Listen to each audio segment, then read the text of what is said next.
음, 아마 교회 안과 밖에서 이런 말씀을 많이 들어보셨을 거예요. 독실하다. 저 사람 독실한 크리스찬이야. 저분은 독실하셔. 뭐 더 쉬운 말로는 저 사람 참 믿음이 좋아. 저 사람 참 교회 잘 다녀. 어, 지난 한 주간 우리 한국 사회를 떠들썩하게 했던 우리 정인이 사건에서 사실은 오늘날 우리 기독교와 크리스찬의 민낯을 여실히 보게 되었습니다. 이 정인이 사건을 둘러싸고 있는 대부분의 사람들이 아니면 어쩌면 모든 사람들이 교회와 관련되어 있습니다. 심지어 양가 부모님들의 그 부모님들은 조부모님들이죠. 모두가 다 목사님들이시고 또 사모님들이세요. 또 이 양 부모님들은 한국에서 가장 유명하다고 하는 기독교 대학을 다 들어가신 분들입니다. 그것도 목회자 추천으로 다 들어가신 걸로 알고 있어요. 경찰 관계자라든지 사회복지사 관계자라든지 다 이분들을 가리켜서 독실한 크리스찬이라고 지칭하는 것을 보게 됩니다. 그러니까 그것이 더 우리에게 충격인 거죠. 독실하다고 하면서 어떻게 이런 일들을 자행할 수 있을까? 때론 반성하지 않은 모습에 뻔뻔함을 또 보게 됩니다. 도대체 신앙이란 건 무엇일까? 그래서 교회나 크리스찬들이 매도당하는 것이 당연해 보입니다. 교회 다니는 사람 다 원래 이래.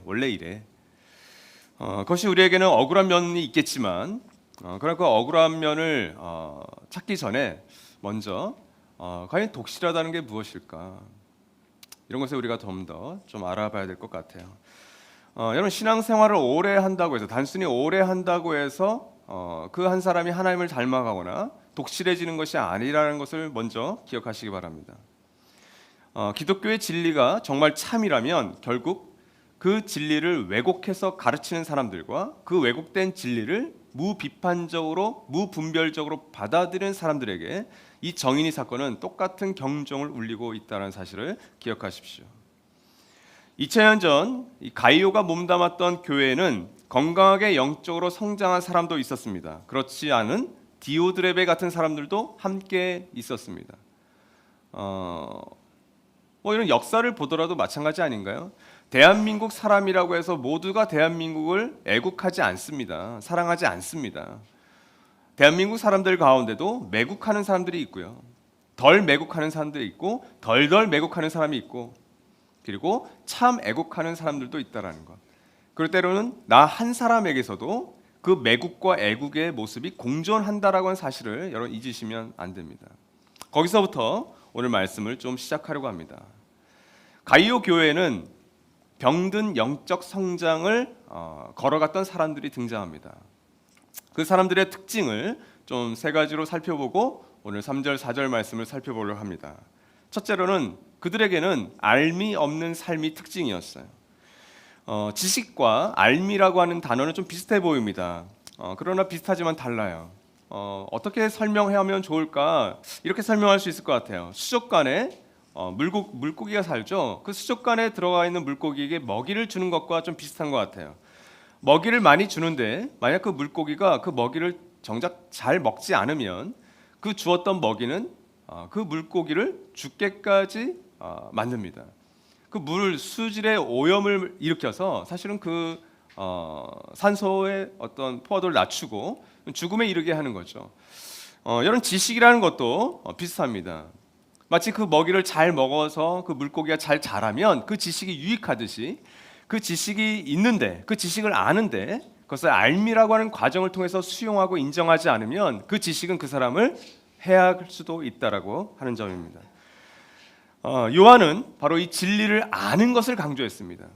진리를 강조했지만 그 진리를 아는 이 알매 행위를 강조했는데 요한일서 우리 3장 1절 말씀을 같이 한번 읽겠습니다. 시작. 아버지께서 우리에게 얼마나 큰 사랑을 베푸셨는지를 생각해 보십시오.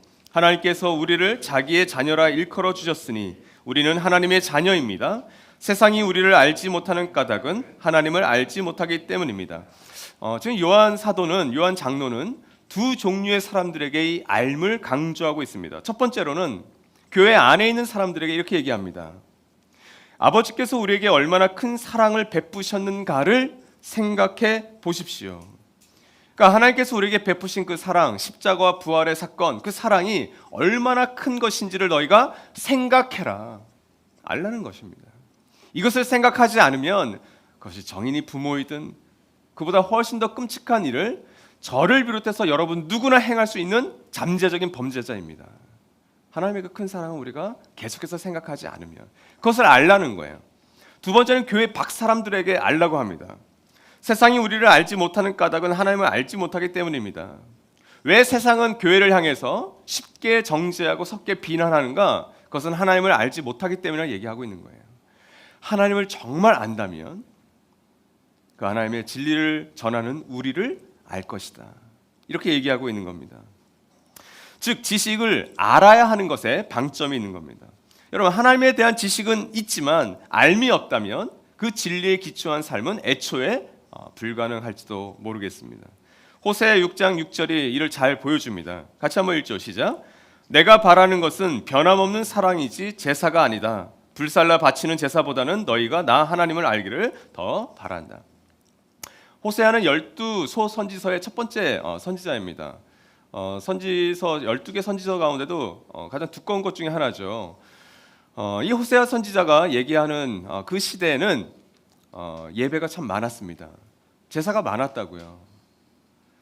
또 12개 선지서들이 대부분 다 이 예배에 대해서 비판합니다. 그것은 바로 이 제사예요. 제사는 너무 많았어요. 또 제사에 가져왔던 재물도 많았습니다. 그러니까 신앙적으로 열심히 있었다고요. 종교 생활을 많이 했습니다. 근데 하나님께서 정말 원하는 게 뭐냐면 나는 그 불살라 바치는 제사보다는 너희가 나 하나님을 알기를 더 바란다. 그들도 지식이 많았습니다. 유대인들이었습니다. 하나님에 대한 지식, 성경을 갖고 있었습니다. 그러나 알면 없었어요. 이것을 꼬집고 있는 겁니다. 이것을 오늘날 우리에게 적용해 본다면 오늘날 여러분 예배와 제사는 너무 많습니다. 한국교회는 136년 동안 하나님과의 관계에서 정말 열심히 어떤 것은 아름다운 전통으로 지금도 남아 있습니다. 그렇죠? 우리 믿음의 선배들의 그 아름다운 신앙 그리고 봉사는 우리가 정말 따라가기 어려울 정도로 헌신적이었어요. 그래서 정말 나의 할아버지, 나의 할머니가 그 교회를 세웠다고 하는데 정말 그 교회를 세울 정도의 헌신을 하셨습니다. 그 헌신을 우리는 비웃을 수 없어요. 그 헌신이 잘못됐다고 얘기할 수도 없습니다. 오히려 그 헌신을 이용했던 왜곡된 진리를 가졌던 사역자들에게 하나님 강력하게 심판하실 거예요. 그러나 그것이 사역자의 잘못만은 아니죠. 그 가르침을 따라갔던 왜곡된 진리를 따라갔던 추종자들에게도 하나님 반드시 책임을 물으실 겁니다. 그만큼 우리에겐 예배가 많습니다. 종교적인 열심, 종교적인 행위. 그러나 여러분 하나님을 알아가는 것에 있어서는 우리가 너무나도 부족했던 것은 아닌가. 직접 성경을 읽고 성경을 연구하고 그런 예배와 그런 연구가 아닌 그 종교적인 욕망을 충족시켜주는 찬양과 그런 뜨거운 열정과 그 열기들을 우리가 추종했던 것은 아닌가. 또 다른 광신주의의 모습을 우리가 살아갔던 거죠. 두 번째 병든 영적 성장을 초래하는 삶의 특징은 행함이 없는 삶에서 이런 병든 영적 성장이 일어난다는 겁니다. 알미라는 것이 하나님을 아는 것이라면 행함은 하나님을 사랑하는 것입니다. 일종의 논리죠. 알게 되면 사랑합니다. 알게 되면 행동합니다. 하나님을 알게 되면 그 지식은 어떤 행위로 드러나는데 그 행위가 사랑이에요. 요한 1서 우리 2장 4절 말씀을 같이 한번 읽겠습니다. 시작. 하나님을 알고 있다고 하면서 하나님의 계명을 지키지 아니하는 사람은 거짓말쟁이요 그 사람 속에는 진리가 없습니다. 하나님을 알고 있다고 하면서 하나님의 계명을 지키지 아니하는 사람은 거짓말쟁이요 그 사람 속에는 진리가 없습니다. 하나님을 알고 있다고 해요. 그러나 그 하나님의 말씀대로 계명대로 살지 않으면 그 사람은 거짓말쟁이다. 진리가 없다라고까지 얘기하는 거죠. 이 하나님의 계명은 요한복음 13장에 있는 서로 사랑하는 말씀이겠죠. 예수님께서 주신 세 계명. 근데 여러분 야고보 사도도 역시 동일한 것을 얘기했습니다. 더 강하게 얘기하죠. 야고보 2장 17절 말씀인데 믿음에 행함이 따르지 않으면 그 자체만으로는 죽은 것입니다. 여러분 믿음이라는 것은 너무 소중합니다. 하나님의 진리를 우리가 인격적인 관계 속에서 수용하고 인정하는 것은 하나님의 선물이에요. 그런데 그 믿음에 행함이 따라오지 않는다면 그 믿음 자체는 죽은 것입니다. 죽은 것은 활동할 수가 없죠. 아무리 내가 믿음의 연수가 높다고 해도 그 믿음이 죽은 것이라면 그 죽은 씨앗과 나무에서는 생명은 자라지 않습니다. 그러니까 여러분, 믿음이라는 것은 진리를 인격적으로 수용하는 행위예요. 그렇죠? 근데 그 다음에 그 행위가 따르지 않으면, 사랑하는 행위가 특별히 따르지 않으면 그것은 죽은 것이다라고 얘기하는 겁니다. 여러분, 정상적인 사랑이라면 사실은 그것은 행동으로 연결됩니다. 그리고 그 사랑하는 행위는 그 사랑하는 대상을 위해서 더 힘든 일을 하면 할수록, 완수하면 완수할수록 기쁨과 보람은 상대적으로 커지는 법입니다. 우리가 부모님들의 자녀를 향한 사랑을 내리사랑이라고 하잖아요. 근데 그 자녀가 어려운 일을 당했을 때 그것이 어려우면 어려울수록 그 기쁨은 더 배가가 되는 법이죠. 그래서 우리 부모님들은 아이가 아플 때 이렇게 기도합니다. 이렇게 간절히 원합니다. 내가 이 아이 대신 아팠으면 좋겠다. 그것은 진심입니다. 어떻게 그렇게까지 사랑할 수 있을까? 알기 때문에 그런 거예요. 내가 이 아이를, 내가 이 사람을 정말 사랑하는구나. 그럼 행동하게 되어 있습니다. 행동이 없는 삶은 우리를 병들게 만들어 버립니다. 우리 연초가 되면 헬스 해야지, 운동해야지, 책을 읽어야지, 이런 여러 가지 계획을 세웁니다. 근데 여러분 알아요. 그렇게 하면 내가 건강해지는 걸 알고, 내가 그렇게 한다면 내 교제관이 확대되는 걸 아는데 행동하지 않아요? 그럼 병이 들어버린 겁니다. 마지막으로는 교제가 없는 삶입니다. 교제가 없는 삶 속에서 영적 성장은 병들 수 있어요. 건강을 잃은 이 병든 영적 성장의 삶의 방식은 이 공동체 안에서의 교제, 사귐이 부재할 때 일어납니다. 이것을 요한 1서 1장 3절이 잘 보여주는 것 같아요. 같이 한번 읽겠습니다. 시작. 우리가 보고 들은 바를 여러분에게도 선포합니다. 우리는 여러분도 우리와 서로 사귐을 가지기를 바라는 것입니다. 우리의 사귐은 아버지와 또 그의 아들 예수 그리스도와 함께하는 사귐입니다. 세 번역이 이 단어를 사귐이라고 하는 단어로 써놨기 때문에 우리는 좀 생소해요. 말은 너무 예뻐요, 그렇죠? 사귐. 근데 이 말은 코이노니아입니다. 우리가 너무나도 익숙한 그 친교, 교제, 제1, 제3, 제2, 제3의 일치라고 하는 바로 그 교제가 이 단어예요. 바로 이 사귐입니다. 근데 나도 뭐 꿈꾸는 교회 핵심 가치죠. 우리 네트워크 교회들의 진실한 공동체가 바로 여기서 나오는 거죠. 근데 이 요한 사도는 자신이 보고 들은 바를 전하면서 단순히 지식을 전한 게 아니라 뭘 전한 거예요? 3년 반 동안 예수 그리스도와 그가 경험했던 교제, 그리고 약 40년 동안 어머니 마리아를 모시면서 또 제자들, 사도들, 또 그 교회 공동체로서 교제했던 그 친교와 사귐과 교제를 전하고 있는 겁니다. 여러분, 3년 동안의 그 공동체, 제자 공동체는 어떤 공동체였죠? 연약하고 나약했습니다. 때는 그 제자들이 사단짓까지 했습니다. 그렇죠? 베드로는 특히나. 예수님을 부인했습니다. 또 그들의 열등감, 그들의 우월감이 늘 싸웠어요. 누가 더 높은 자리를 차지하느냐로 늘 싸웠던 자들이 제자들이었습니다. 근데 바로 그 공동체 속에서 경험했던 예수와의 교제, 예수와의 사귐, 예수와의 친교, 바로 공동체로서의 사귐을 지금 전하고 있는 겁니다. 여러분, 성장의 좋은 방법은 혼자 책 읽고 씨름하는 것이 아닙니다. 공동체 안에서 함께 씨름하고 고민해 주는 것, 그리고 격려해 주고 응원해 주는 것, 그것이 영적으로 성장할 때 굉장히 큰 활력소가 되는 거죠. 그래서 여러분, 우리의 가정교회나 우리가 청년결에서 공동체로서 힘쓰고자 하는 것은 그래서 의미가 있습니다. 우리만이 아니죠. 앞서 나들목 수원교회라고 하는, 또 우리가 알지 못하지만 우리가 함께 하나님의 교회 가운데 하나인 그 공동체를 우리가 물질로서도 도울 수 있는 거죠. 격려하는 겁니다. 이 가운데 나들목 꿈꾸는 교회는 코로나를 통해서 조금 더 성장하고 재정적으로 안정되어 있지만, 당신들이 경험하고 있는 그 어려움을 우리도 공감하고 할 수 있는 한 돕고자 합니다라고 응원하는 거죠. 그 사귐 속에, 그 교제 속에 영적으로 함께 성장하는 겁니다. 나들목 꿈꾸는 교회가 성장하는 것, 그것은 우리의 관심이에요. 계속해서 성장을 잘했으면 좋겠습니다.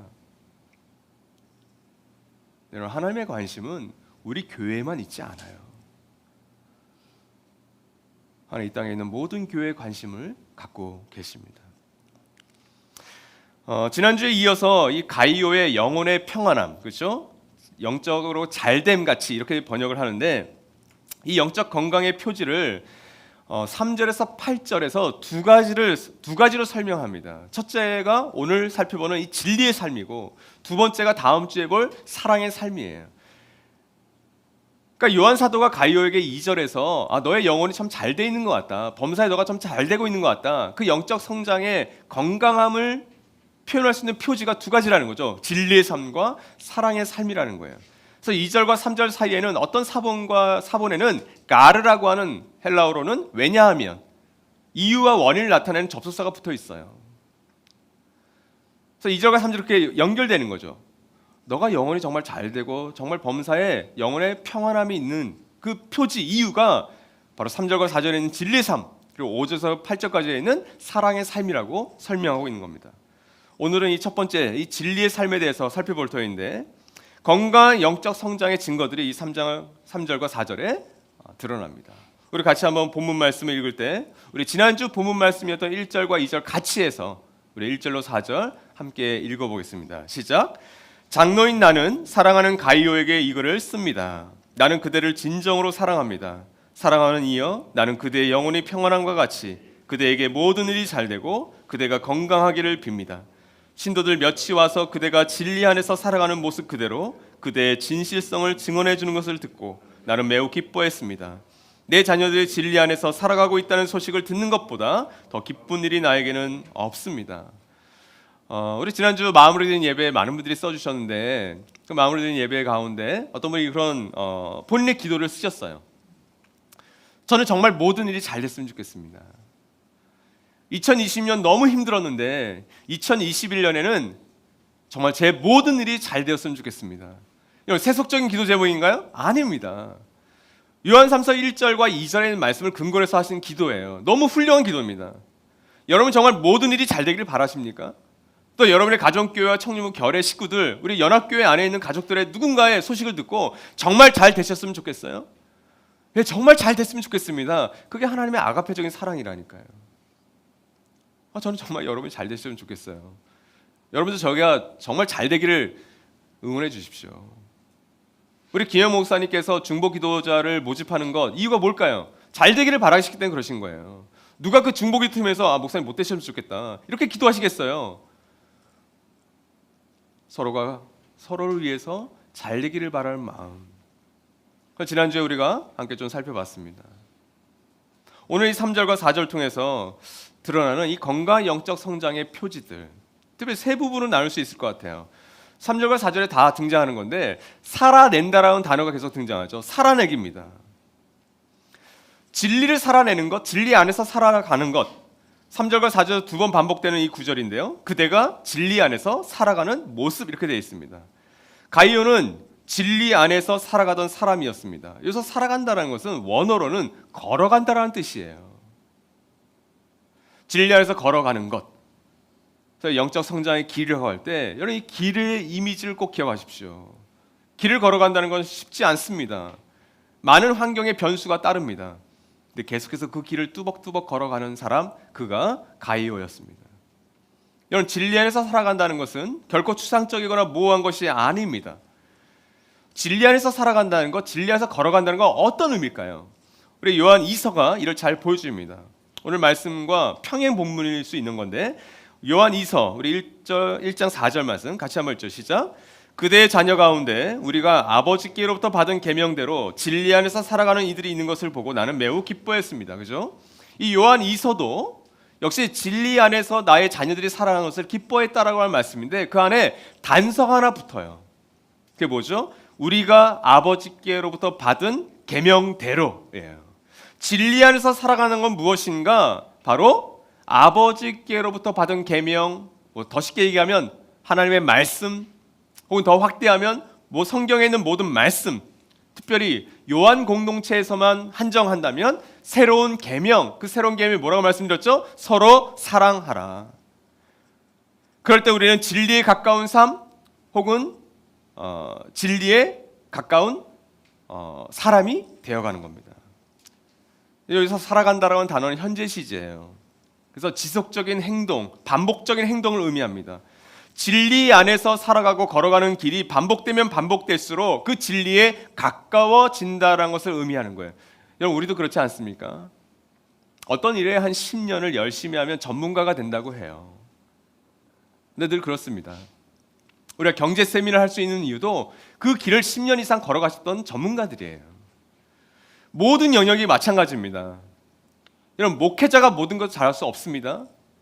그렇게 돼서도 안 됩니다. 성도들이 잘할 수 있도록 하는 것, 이퀴핑 해드리는 것이 목회자의 역할이라고 했잖아요. 여러분이 잘하시는 거예요. 그래서 저는 요즘 저희 가정교회 식구들에게 도움을 많이 받고 있는 게 하나 있습니다. 제가 요즘 이제 아파트 청약에 이제 들어갔거든요. 저는 제 점수가 그렇게 높은 줄 몰랐어요. 제가 엄청난 점수를 갖고 있더라고요. 근데 그걸 어떻게 지원하는지, 그걸 어떻게 할 수 있는지, 뭐 돈을 어떻게 굴려야 되는지 전혀 모르겠더라고요. 근데 감사하게도 저보다 한 15년, 뭐 10년 이렇게 더 나이가 어린 그 친구들이 너무 꿀팁들을 다 주고 있는 거죠. 근데 세상적인 꿀팁이 아니라 격려와 응원을 주고 있더라고요. 그래서 제가 이렇게 지원하면 그 아파트의 경쟁률도 탁탁 전해주고, 목사님 엄청나네요. 네. 758대 1입니다. 505대 1입니다. 야, 이게 내가 될 수 있는 거냐? 목사님 점수 높습니다. 기대를 가지십시오. 여기서 떨어질 수 있으니 다른 쪽에 또 넣으십시오. 여러분, 제가 은혜를 받고 있어요. 이걸 나 혼자 했다면 어땠을까? 못했을 것 같아요. 그만큼 세상에 대해서 제가 무지했던 거죠. 근데 그 세상의 한 영역을 잘 알고 있는 친구들 통해서 많은 도움을 받고 있더라고요. 전문가 된 거예요, 이 친구들이. 너무 감사해요. 여러분이 그 세상 속에서의 전문가가 되어 가신 겁니다. 그럴 때는 목회자들에게, 그것을 잘 모르는 가족들에게 설명해 주십시오. 따뜻하게 격려해 주십시오. 야, 이것도 몰라? 머리통 때리는 것이 아니라. 여러분, 이것이 바로 요한 사도가 가이오에게서 봤던 특징이었습니다. 근데 오늘 이 3절에서 그대 진실성이라고 세 번역이 번역했어요. 개역 개정도 아마 번역이 좀 달리 되어 있을 거예요. 근데 왜 그랬냐면 영어 번역도 그렇고 번역하기가 어려워요. 근데 이것을 그냥 원문으로 단순하게 해석하면 내게 있는 진리예요. 내게 있는 진리, 즉 진리 안에서 그대가 살아가고 있는 모습을 내가 기뻐합니다. 이런 뜻이에요. 그러니까 이걸 이게 무슨 의미인가? 번역이 참 어려운데 이건 이겁니다. 진리 안에서 살아가는 것이 가이오 그 사람의 진실 혹은 진리가 되었다는 뜻이에요. 이 뭐냐면 진리가 삶으로 성육신 되어가는 과정을 간 거예요. 그래서 그 사람을 보면 진실한 거예요. 진리 그 자체가 된 거죠. 대단하지 않습니까? 내가 진리가 되어간다고. 그래서 가이오는 그 진리에 가깝게 근접해 있다는 것을 설명한 겁니다. 평생 자라가다가 저 사람을 보면 그냥 진리가 드러나는 거죠. 우리도 주변에 그런 사람들이 있죠. 그 사람을 보면 그냥 저 사람 딱 도덕이야. 법 없이도 살 수 있는 분이야. 저 사람 어떤 이 영역에서는 저 사람 기준이야. 기준이란 말로 바꾸셔도 좋을 것 같아요. 그 진리를 살아내야만 그 진리에 가까워지는 겁니다. 진리대로 살아간 적이 없는데 진리가 되는 것이란 말이 되지 않는 거죠. 영어로는 이것이 인테그리티라는 말로 표현될 수 있을 것 같아요. 당당함, 고결함, 아무것도 없는 것 같은데 있는 것. 사도 바울이 그랬잖아요. 나는 아무것도 없는 자 같으나 나는 모든 것을 가진 부자다. 나는 죽은 것 같으나 살아있는 자다. 나는 무명한 자 같으나 나는 유명한 자다. 바울은 아무것도 없는 것 같아요. 그렇죠? 근데 바울을 만나는 사람에게서 느끼는 게 있었습니다. 그 아우라, 그 포스, 그게 뭐예요? 뭔가 당당함이에요. 뭐가 있어서의 당당함이 아니라 진리로 그 삶을 갖고 있기 때문에 당당함입니다. 저는 여러분이 가정에서, 여러분의 일터에서 그런 정말 당당함이, 이런 인테그리티가 있었으면 좋겠어요. 근데 그것은 살아내야만, 그 길을 걸어가야만 생깁니다. 두 번째 특징은 증인되기입니다. 이 제목을 잡는데 좀 어려웠어요. 이 증인되기로 해야 될까? 간증하기로 해야 될까? 3절 말씀을 보면 아시겠지만 우리가 4주차 때 더 살펴보겠지만 이 가이오 공동체에게는 디오드레베 현상이 있었어요. 디오드레베라는 그 교회에 유력한 사람이 있었고 그를 추종하는 세력들이 다수였습니다. 근데 이들은 진리에서 벗어났던 사람이었어요. 그래서 9절 말씀을 보면 요한 3서 요한의 권위를 인정하지 않습니다. 내가 그 교회에 편지를 써보냈습니다. 그러나 그들 가운데서 으뜸이 되기를 좋아하는 디오드레베는 우리를 받아들이지 않았습니다. 디오드레베는 진리 밖에서 살아가는 증거가 되었어요. 그렇죠? 그게 증인이었어요. 나는 그 진리대로 살아가지 않는 증인이었고 가이오는 진리 안에서 살아가는 증인이 되었다라고 누가 증거하는 거예요? 몇몇 사람들이 증거하고 있는 겁니다. 그 몇몇 사람들이 가이오 공동체를 갔다가 가이오의 삶을 보고 디오드레베의 삶을 보고 디오드레베는 진리 안에서 살아가지 않는 거고 가이오는 진리 안에서 살아가는 진리 그 자체에 가까워졌음을 증거하고 증인하고 간증하고 있는 거예요. 요한 사도는 그 몇몇 사람들의 간증을 들었던 겁니다. 여러분, 내가 진리 안에서 살아갈 때는 그 진리의 증인이 되기도 하고 그 진리 밖에서 살면 그 진리의 밖에서 살았던 것의 증인이 되어버립니다. 기독교는 세상이나 우리가 사람들을 속일 수가 있습니다. 저도 여러분들을 속일 수가 있어요. 또 속이고 있는 게 있죠. 여러분들도 누군가에게 가장 가까운 남편과 아내를 얼마든지 속일 수 있습니다. 그렇게 해서 연애할 수 있고요. 그렇게 해서 결혼할 수도 있고요. 또 결혼하고 이후에서도 속이는 여러 면들이 있을 수 있습니다. 직장에서는 더할 나위가 없죠. 근데 여러분, 공동체에서는 증인은 삶으로 말하는 것이기 때문에 속일 수가 없습니다. 언젠가 드러납니다. 어떤 증인이냐의 문제인 거죠. 그래서 이런 가정 공동체나 어떤 가정교회 그리고 청년부 겨울 공동체가 또 우리 뭐 청소년부도 마찬가지겠죠. 청소년부들도 그 작은 공동체거든요. 속일 수가 없는 이유가 거기에 있는 거예요. 서로의 삶에서 진리를 서로 드러내는 겁니다. 어떤 진리를 드러내냐 문제인 거죠. 가까이에서 그것을 듣고 볼 수가 있기 때문에 그래요. 그래서 이 증인된다라는 것은 영적으로 건강히 성장할 때 굉장히 중요합니다. 여러분, 이렇게 물어볼 수 있으셔야 돼요. 나는 어떤 증인인 것 같아? 여러분의 가정교회 식구들이, 여러분의 목자님들이, 언약가족들이 서로가 서로를 위해서 쌍방에서 서로가 증인됨을 증언해 줄 수 있다면, 나는 목자기 때문에 평가받는 거 싫어. 아니, 누구나 평가받는 거 싫어하죠. 근데 그 평가가 또는 나에게 아픔이 될 수 있죠. 근데 그것이 나를 진리됨으로 가꾸어져 가는 거라면 그 평가는 감사한 거죠. 제가 미국에서 사역할 때 가장 감사했던 것 중에 하나는 그 성도 리더십이 저를 정말 멋지게 평가해 주셨다는 거예요. 그 멋지다는 표현은 저를 잘 평가해 준 것이 아니라 5가지 영역을 가지고 그 사역자를 사랑하는 마음으로 잘 평가해 준 것에 대해서 전 지금도 너무 감사해요. 저를 지금의 사역자로 만들어준 많은 밑거름은 저는 그분들에게 있다고 저는 생각합니다.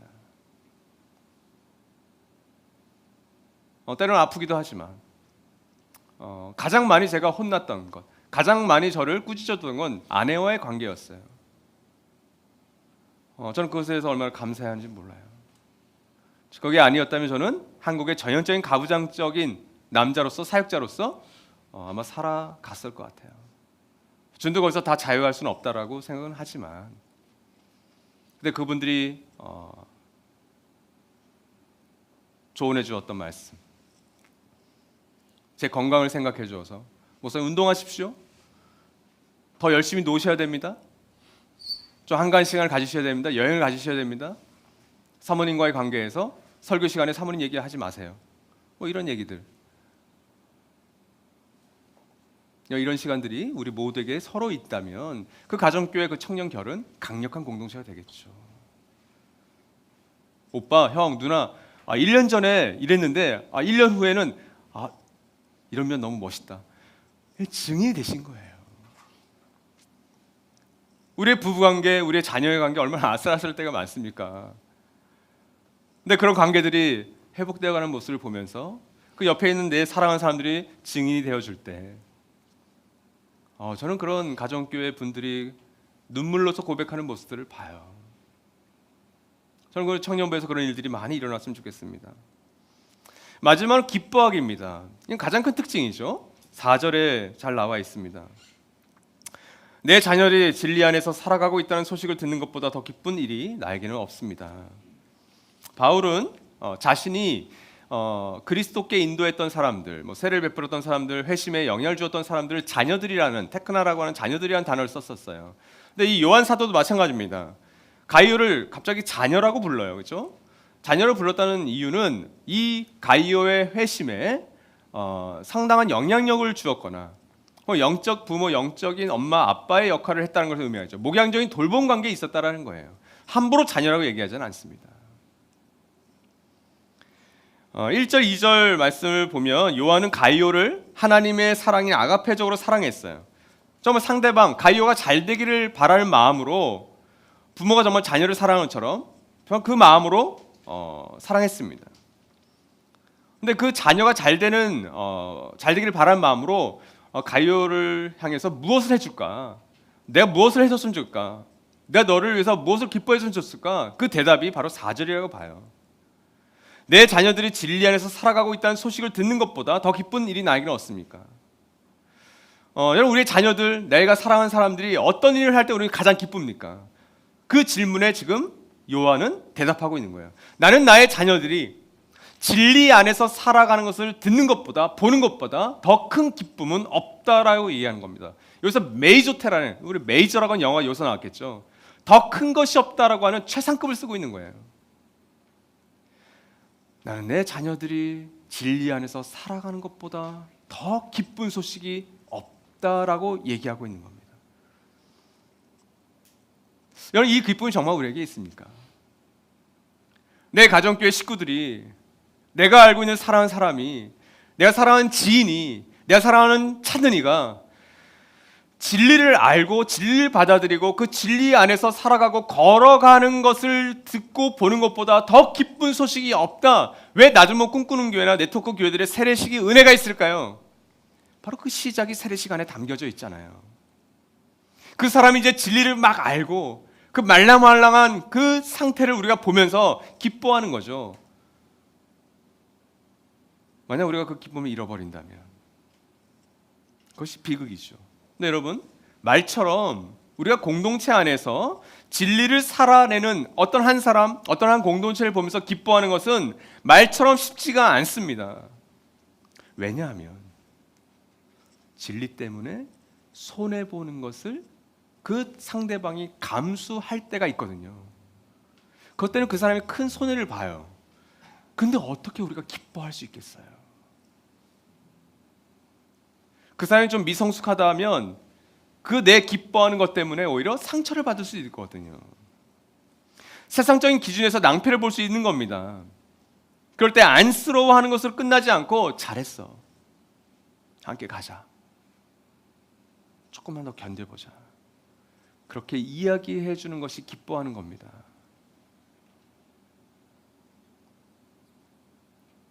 오늘 나들목 수원교회라고 하는, 여러분 전혀 들어본 적이 없는, 근데 왜 나들목 수원교회냐면 그 목사님이 하나복을 접하고 나서 교회 이름을 정할 때 나는 이 나들목 교회가 품고 있었던 하나님 나라의 복음의 5가지 원칙으로 교회를 세우겠다라고 해서 본인이 섬겼던 그 교회, 담임 목회 교회에서 쫓겨나신 거예요. 원로 목사님을 통해서. 한 100여 명 모이는 건실한 교회였는데 그 원로 목사님이 깽판을 치면서 이 목사님을 따라서 한 10명, 20명 정도가 교회를 나와서 교회가 자라고 있었어요. 그럴 때 이름을 나들목 수원교회라고 지은 거예요. 애틋하죠. 우리의 형제 교회는 아니지만, 아니 형제 교회가 맞아요. 네트워크 교회는 아니지만 너가 맞아. 코로나로 어려운데 너가 걷는 길이 맞아. 당신들 공동체가 걷는 길이 맞습니다. 이 하나님 나라의 복음의 5가지 기준을 가지고 교회를 세워가는 게 맞습니다라고 응원하고자 하는 거겠죠. 이것이 기뻐하는 겁니다. 진리에 서 있지 않아요. 근데 세상적으로 잘 풀려요.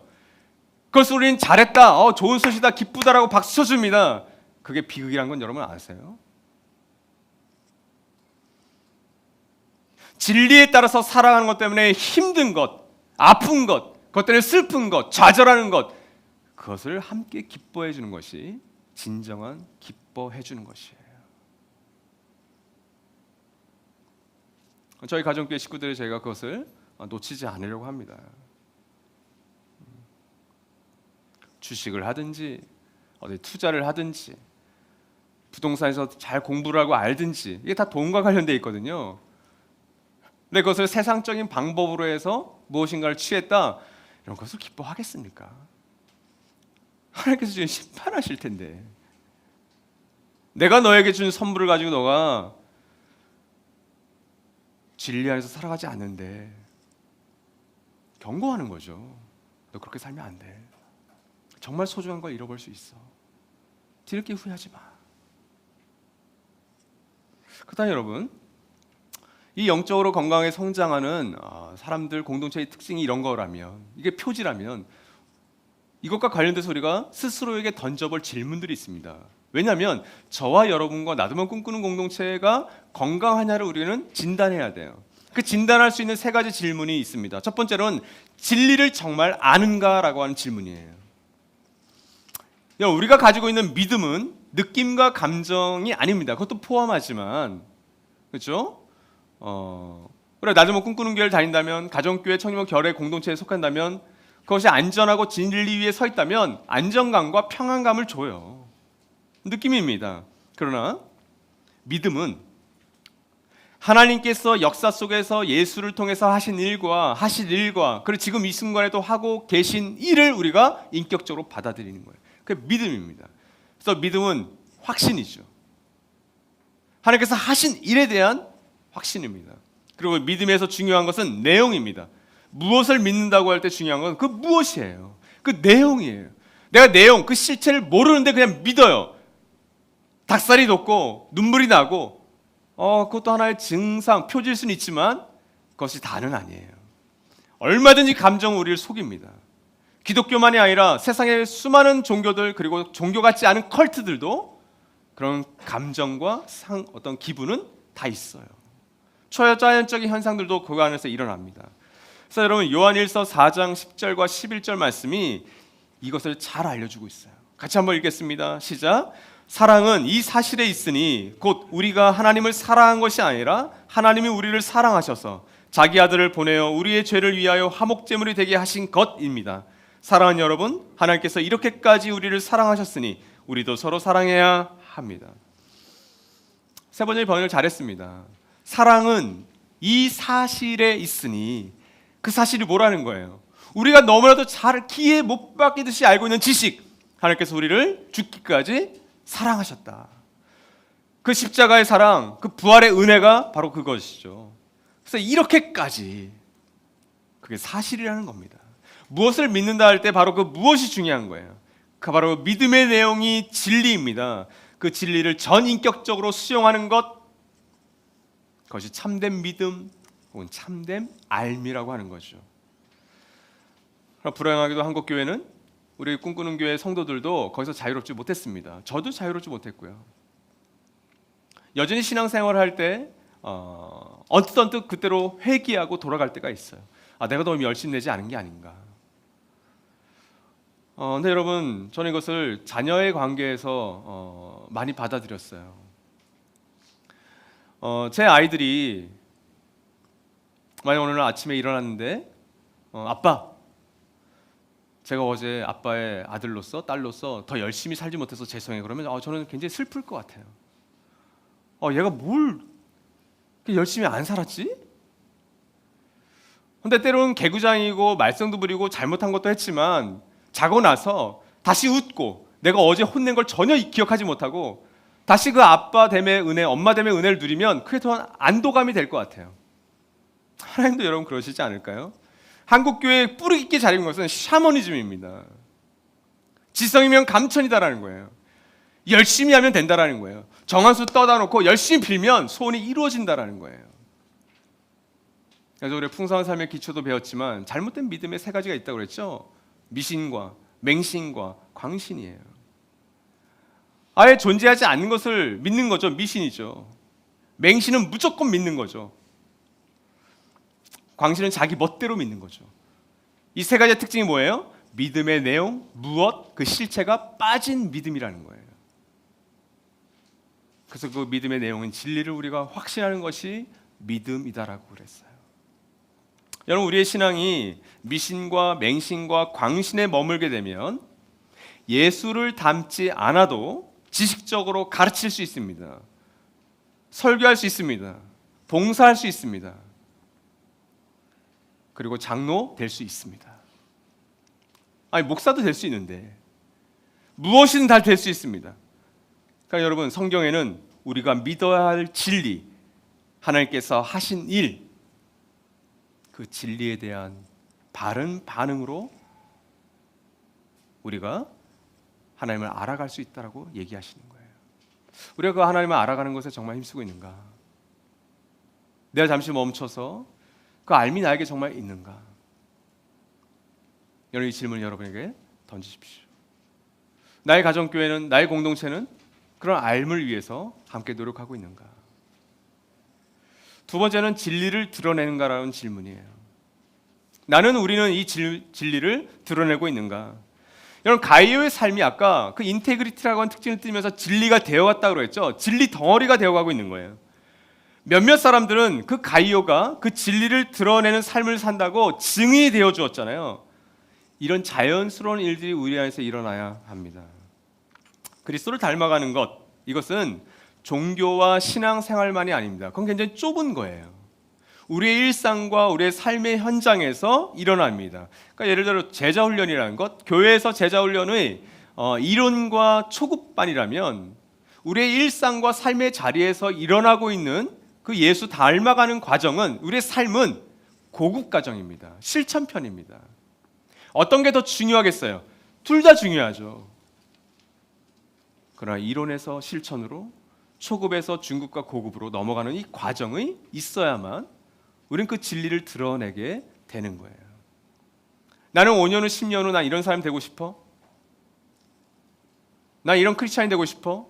이런 공동체가 되고 싶어? 이런 교회가 되고 싶어?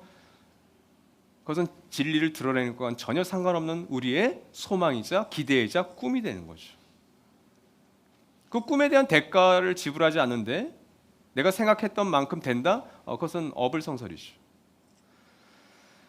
그래서 저는 사도행전 5장 13절 14절이 진리를 드러냈던 초대교회의 모습을, 크리스찬들의 모습을 잘 이들이야말로 진정한 독실한 사람들이었습니다. 같이 한번 읽죠. 시작.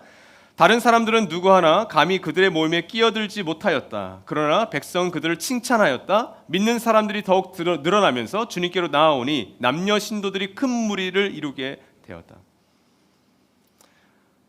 왜 이랬을까요? 예루살렘 공동체가 하나님의 진리를 드러내는 삶을 살았습니다. 그래서 그들의 시간, 그들의 물질, 그들의 에너지, 그들의 건강, 그들의 삶을 드리는 것을 보면서 겁이 난 거예요. 저기는 함부로 못 가겠다. 저기 가면 망하겠다고 생각했죠. 근데 그 다음이 중요합니다. 그러나 백성은 그들을 칭찬하였다. 오늘날 교회 밖에 있는 세상 사람들이 교회에 오기를 꺼리는 이유가 뭘까요? 저곳에 가면 재산 다 드리더라. 시간 다 바치더라. 자기 에너지, 건강 다 바치더라. 근데 여러분, 그게 진리를 위해서 드리는 거라면 세상 사람들은 들어가기는 두려워하지만 우리를 칭찬할 겁니다. 그러나 지금의 교회의 모습은 칭찬이 아니라 비웃음이에요. 저곳에 들어가도 나의 삶이 긍정적으로 변하리라고 하는 생각이 털끝만큼도 없습니다. 오히려 저곳에 내가 발을 담그면 나도 저들처럼 이상해지겠다라고 생각하는 거죠. 디모데전서 3장 7절, 우리가 지난번 설교실에서 잘 살펴봤죠? 마찬가지입니다. 같이 한번 읽죠. 시작. 감독은 또한 교회 밖의 사람들에게도 좋은 평판을 받는 사람이라야 합니다. 그래야 그가 비방을 받지 않으며 악마의 올무에 걸리지 않을 것입니다.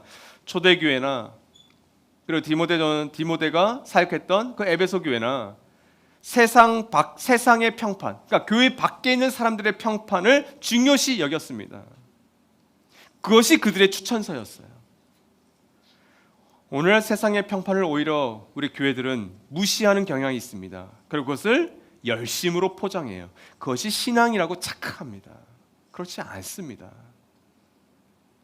여러분, 우리가 온도계라면 그 온도계는 세상을 향한 온도계여야 돼요.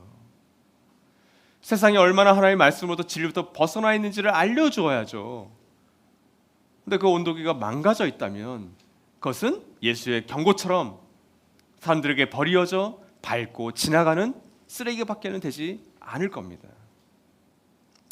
여러분, 공동체는 서로 진리를 드러내는 삶을 사는 겁니다. 우리 서로가 어떤 한 작은 면에서 예수를 닮아가는 모습을 보여주면서 나와 함께 예수님을 닮아가자라고 권면하는 거예요. 격려하는 겁니다. 좀 너무 작은 예지만 저도 몰랐던 거죠.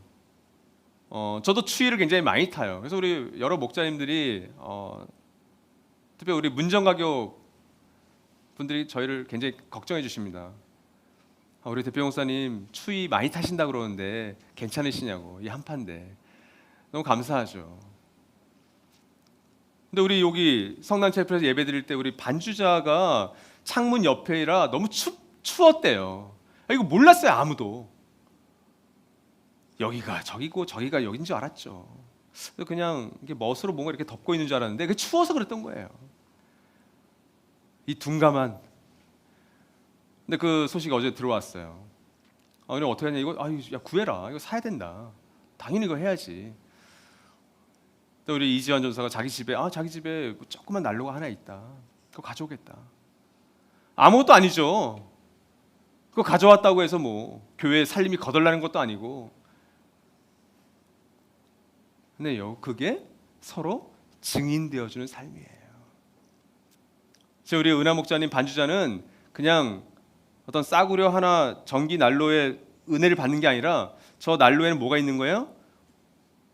우리 지환이, 미연이, 우리 하율이, 민혁이의 사랑이 그 안에 담겨져 있는데 4인 가족의 땀과 수고와 사랑이 지금 발로 열기가 전달되고 있는 거죠.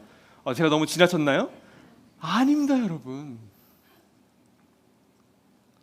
우리가 내는 시간, 우리가 내는 헌금, 여러분이 카톡에서 가족들을 향해서 보내는 이모티콘 하나하나가 뭐예요? 하나님의 사랑을 드러내는 증인으로서의 삶입니다. 우리 꿈꾸는 가족들의 사랑과 그 헌신과 그 마음을 우리가 바하밭집에도 전하는 거고요, 행운교회도 전하는 거예요, 나들목 수원교회도 그걸 전하는 거예요. 그걸 돈 액수로 받아들이는 사람이랑 우리 전하지 않습니다. 어쩌면 마지막은 진리를 정말 기뻐하는가. 여러분, 최근에 가장 기뻤던 순간은 언제이십니까? 저는 다음 주 발표하는 청약이 되면 저는 정말 기쁠 것 같아요. 근데 여러분, 저는 알아요. 그 기쁨은 1시간을 못 갈 거예요. 그 다음부터는 나머지 중도금과 잔금은 어떻게 치르지? 이 걱정을 저는 반드시 할 겁니다. 그리고 그걸 다 치러도 나중에 제가 새 아파트, 새 집에 가도 그 기쁨은 오래가지 않는다고요. 최근에 여러분 무엇으로 기뻐하셨어요? 반대로 얘기하면 무엇 때문에 여러분 슬퍼하시고 아쉬워하시고 분노하셨습니까? 이건 같이 가는 거예요. 요한 3서를 보냈던 이 요한 사도는 디오드렙의 현상 때문에 분노했던 사람입니다. 근데 그것은 가이오라고 하는 한 사람이 그 대다수의 성도들이 디오드렙을 따라갈 때 진리가 되어가기 위해서 진리 안에서 살아갔던 이 가이오 때문에 기뻐했잖아요. 기쁨과 분노는 같이 갑니다. 깨어진 세상 때문에, 하나님의 진리가 없는 이 세상 때문에, 이 세상에 대해서, 찾는 일에 대해서 안타까워하는 마음을 갖는 마음과 진리 안에서 함께 살아가려고 하는 사람을 바라보는 것 때문에, 그 교회 때문에 기뻐하는 것은 같은 겁니다. 약 50년 전 예루살렘에서 활동했던 요한 사도의 모습을 사도행전 5장 40절과 42절이 잘 보여줍니다. 약 50년 동안 요한 사도는 이것 때문에 기뻐했던 거예요. 같이 한번 읽겠습니다. 시작. 그리하여 그들은 사도들을 불러다가 때린 뒤에 예수의 이름으로 말하지 말라고 명령하고서 놓아주었다. 사도들은 예수의 이름 때문에 모욕을 당할 수 있는 자격을 얻게 된 것을 기뻐하면서 공의회에서 물러나왔다. 그들은 날마다 성전에서 그리고 이 집 저 집에서 쉬지 않고 가르치고 예수가 그리스도임을 전하였다. 여러분, 이들은 예수의 이름 때문에 모욕당하는 자격을 얻게 된 것 때문에 기뻐했습니다. 사랑 여러분, 우리 한국 교회가 정말 회복될 수 있는 비결이 하나 있다면 이 말씀이 회복되는 거예요. 교회를 섬기는 사역자들이, 교회 중직자들이, 또 교회 가족들이, 특히 우리 하늘 가족들이 예수 그리스도의 이름 때문에 모욕을 당할 수 있는 자격을 얻게 된 것을 기뻐할 수 있다면, 쉽게 얘기하면 진리 안에서 살아가는 것 때문에 내가 손해보고 감수하는 것이 있다면, 그것 때문에 기뻐한다면 이것이 핵심인 거죠.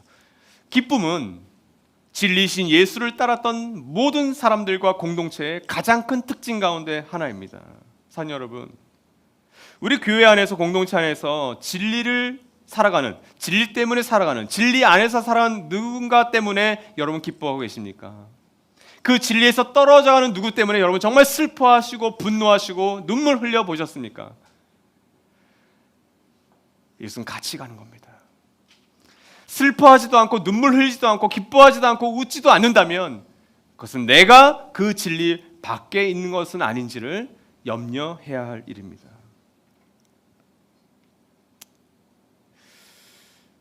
그 기쁨이 우리 안에 정말 회복되었으면 좋겠습니다. 우리는 무엇 때문에 정말 기뻐하고 있는지. 사랑 여러분, 진리를 알고 진리를 드러내고 그리고 그 진리를 기뻐하는 삶으로 우리가 자라간다면 어떤 일이 일어날까요? 나들목 꿈꾸는 교회가 교회 간판 안 단 건 여러분 다 아시죠?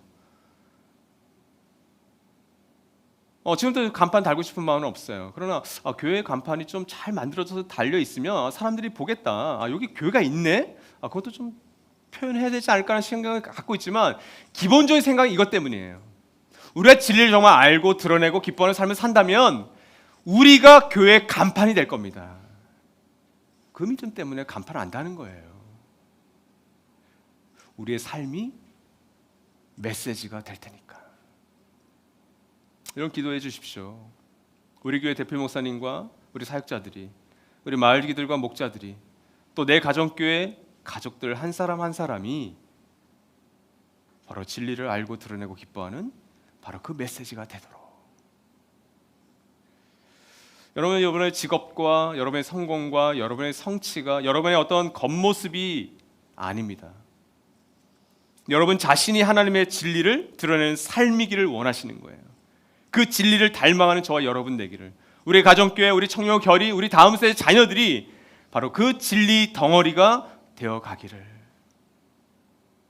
그렇다면 여러분의 직업과 여러분의 성공과 여러분의 성취를 통해서 거의 세상적으로 영광받는 것이 아니라 하나님 나라의 다스림과 질서를 자연스럽게 드러낼 것은 자명합니다. 2021년 이런 진리를 알고 드러내고 기뻐하는 일에 저와 여러분 모두가 함께 힘을 쓰셨으면 좋겠습니다. 그러기를 소망하고 축원합니다. 이 시간 우리 1분간 들었던 말씀 기억하시면서 잠시 묵상하겠습니다.